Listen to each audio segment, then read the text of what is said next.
I'd like to again offer my condolences to Ms. Williams' family, Ms. Nakia Williams' family.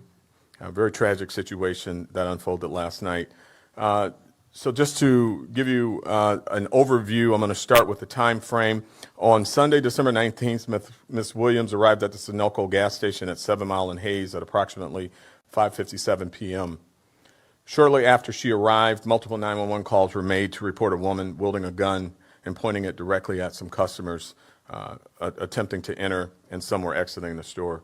2 units responded within minutes of the 911 call, and 4 officers in total arrived and encountered Ms. Williams. When they encountered her, she was at the entrance of the store pointing a gun directly at a customer. Officers fired multiple times, and following the shooting, the officers rushed Ms. Williams to a local hospital in their patrol car, where, as we know, she later succumbed to her injuries. She was pronounced dead at the hospital. This is an open and active investigation once again. So some information I will not be able to share, but I will provide as much as I possibly can. So with that, we will start the PowerPoint, and I will provide information with the PowerPoint.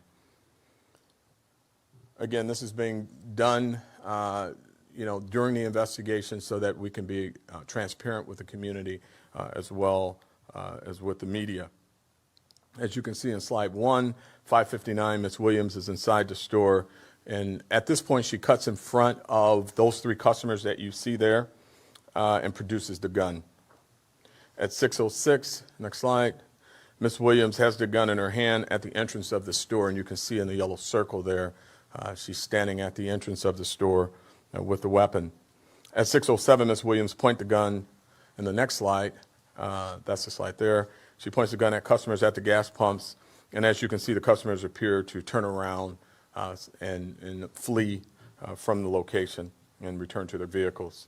At 6:08, next slide, Ms. Williams points the gun at a vehicle and a customer. The customer in the blue is running away, and as you can see, the vehicle is beginning to move and move away from the scene. The vehicle actually peels off at that time. She continues in the next slide to point the gun at this citizen, and he is fleeing towards his vehicle. Next slide. At 6:09, the officers arrive as Ms. Williams comes out of the store. At the same time, Ms. Williams points the gun at a customer. Officers tell the customer not to enter, and what you see in this particular slide is the customer that has his back to Ms. Williams was actually walking towards the store, and the officer yells to the customer not to go in.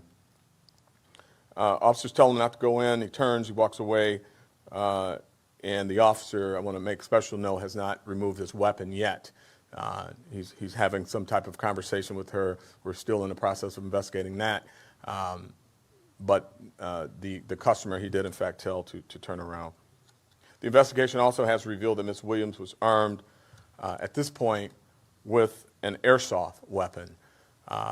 Once the officers engaged Ms. Williams and shots were fired by the officers, they kicked the gun away, conveyed her in the vehicle, and when they kicked the gun away, you see that the back of the weapon opened up, and you can see what appears to be a CO2 charge inside of the weapon, which is indicative of a airsoft pistol. Our preliminary investigation shows that the officers acted bravely. They had to make a split-second decision, and they were confronted with a very, very volatile situation and a very tragic situation.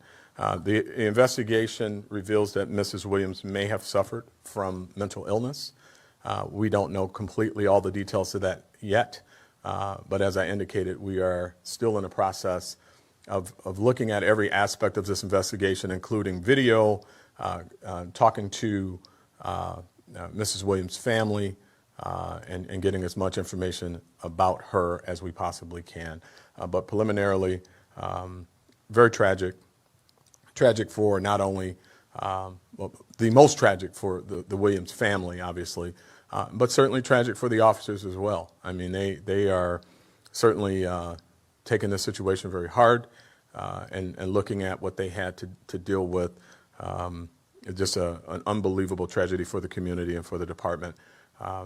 Preliminarily, the actions of the officers, though the case continues to be investigated, appears to be within policy. But as we do with all officer-involved shootings, we will send our findings over to the Wayne County Prosecutor's Office for their review of